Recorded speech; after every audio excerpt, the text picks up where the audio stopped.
Welcome back to Deep Dives, where ideas spark action. Let's dive in. Have you ever sat down with the best intentions, plans, goals, dreams laid out, and somehow you still ended the day wondering where all the time went?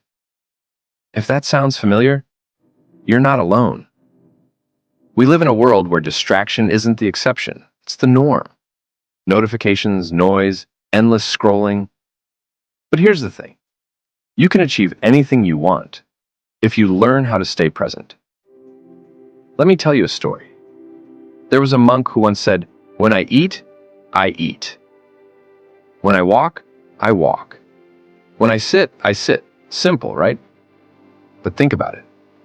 When was the last time you just did one thing?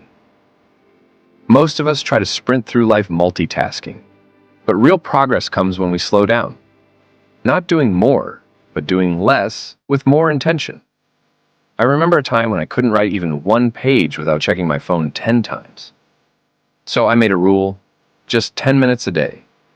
No distractions. Phone in another room. No tabs open, just me and the task.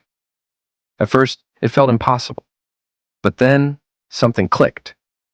Focus isn't about forcing your mind to be quiet. It's about removing what makes it noisy. When you create space, your priorities become clearer, your goals sharper, and your energy unstoppable. So here's the truth.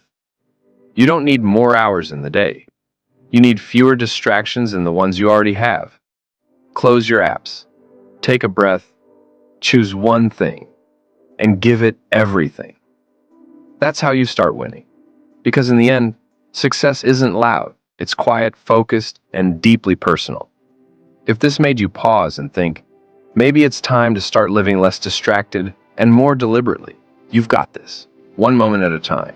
If this made you think, hit like, subscribe, and share the clarity. See you in the next one.